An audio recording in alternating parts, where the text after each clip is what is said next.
550, Big 550 KTRS. If you're paying attention, Centene Corporation, which is a giant company here in St. Louis a few years ago, built a world headquarters in Clayton. They now want to build another giant tower, and they want to use some TIF financing and some state incentives, some local tax breaks, totaling almost $150 million to build a brand new building in downtown Clayton. The company they want to build it is Clayco Construction, and the chairman and CEO of Clayco Construction, Bob Clark, joins us. Good morning, Bob Clark. Hey, good morning. It's good to be here. You got it. So let's start with how big this is going to be. It's almost going to double, right? It's going to be another of those buildings right next to it. Yeah, it's actually about double, a little bit more than double, and it's an awesome project. It's a $770 million investment in the St. Louis community, and you know. Centene has about 28,000 jobs across the United States right now. So this represents, Missouri represents a pretty small fraction of their current employment. So to add 2,000 new jobs here, it's a pretty exciting project for the community. Let's talk first about the actual building itself. There are some people who are not happy that you're going to build another skyscraper and change the look of the Clayton skyline. Yeah, there's always... with every project we build, there's always people that are afraid and people that don't understand it and people that kind of misrepresent what it's going to be, the not in your backyard kind of people syndrome. But this project really fits the master plan exactly.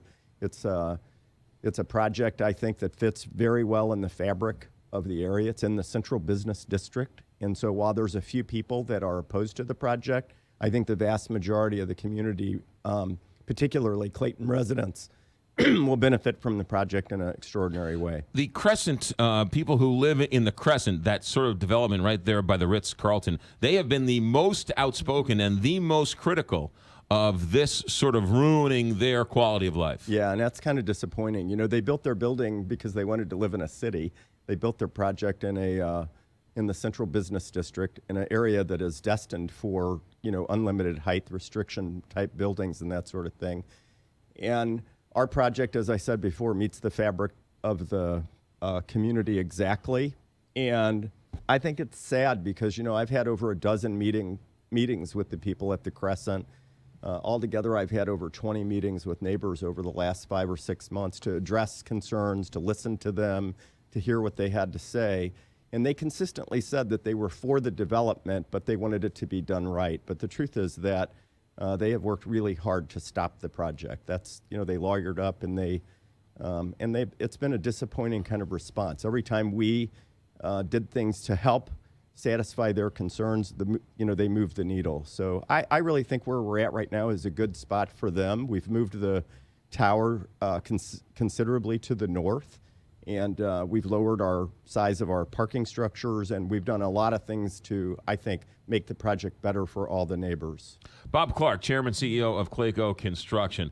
They are also asking for $150 million in state and local tax credits. Now, just to put it into perspective, how big is Centene? In their second quarter alone, in 2006, they had $11 billion in revenue, and they had a 98% growth from the second quarter from last year. This company is gigantic, and it's growing exponentially. Why does it need tax incentives to build a building? First of all, how lucky are we to have Centene in our backyard? I mean, one of the fastest growing companies in America. You hit the nail on the head.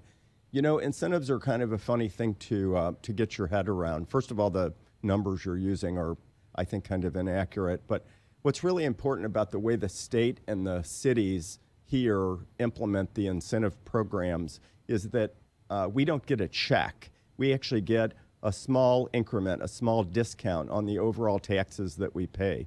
As an example, new income tax over the next 20 years will reach $130 million of revenue to the state, on top of the $100 million from the current jobs.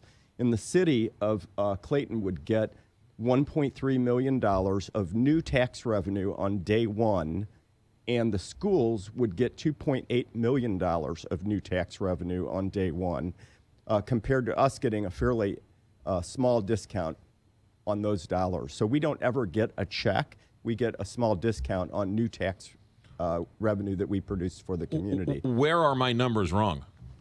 Your numbers are wrong because they came from a very early state application, and quite frankly, I don't think the numbers were ever added up properly.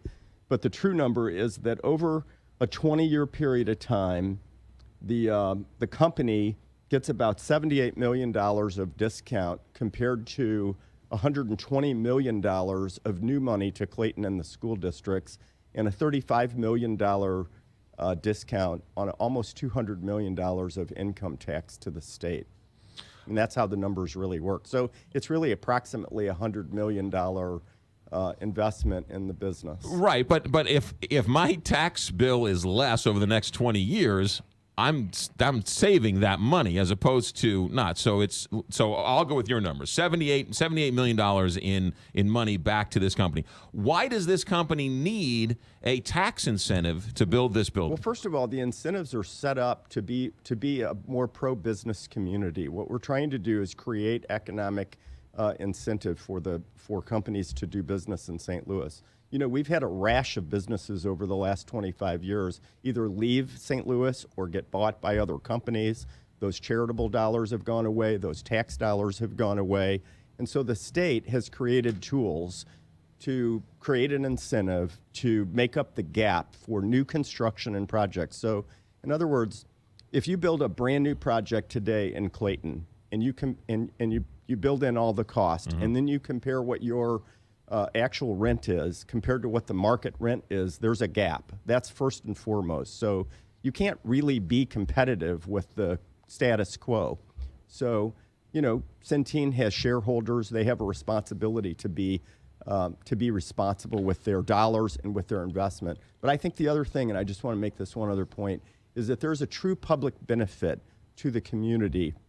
And those, this is going to be a LEED Gold certified building.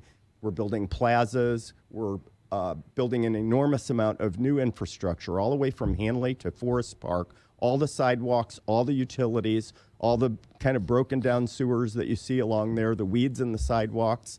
All of that gets replaced by this investment. Bob Clark, our guest, CEO of Clayco Construction. We've had guests sit in that chair and say this new building at Centene they will rent out to other businesses. They'll rent out for retail. It won't all be dedicated towards Centene employees. Why should they get a tax breaks on a building in which they're going to then sublease for other businesses?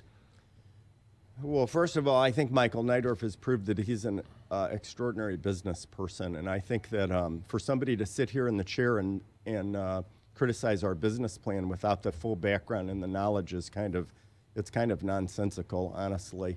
The first building that we built has been a complete success for the community.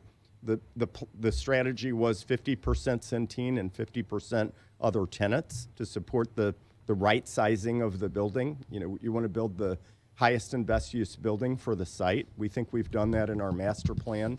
You know, we have an extraordinary group of architects and real estate experts advising us. But the real point there is that this is a company that is growing really, really rapidly. And so in the long term, it's highly likely and most possible that Centene will occupy these buildings completely. And so we have the long-term strategy in front of mind when we do the planning. Bob Clark, I'm going to ask you one more time because the question everyone wants to ask you and Centene is, if the first building was so successful and Centene is such a well-run company and it was such a great plan, why do you need incentives to build it?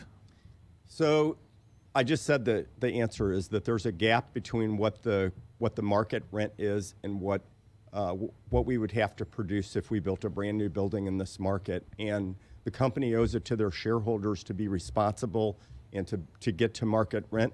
And it's possible to do that using the economic incentives that exist and following the economic policy of the school district and the city. And in the bottom line, the city benefits way more from doing the project than they do from not doing it. What about the building that's sitting empty that isn't being subsidized by the taxpayer? Which building is empty? I'm sure there are other office buildings in the region that are sitting empty because there's very, very low vacancy in the market right now. The market has done extremely well. Which then goes to the reason you don't really need the incentives if it's going well. Yeah, well, I stand by my comments. I think that they're well justified. They're a small overall investment in trying to keep Centene growing right here at home, and this is an important project for the community. And there's, numerous benefits from the project. Bob Clark, Chairman, CEO of Clayco Construction. Bob, you're always welcome here. Thank you for coming in. Hey, thanks for having me. I appreciate it. 8 o'clock, KTRS St. Louis, ABC, already in progress.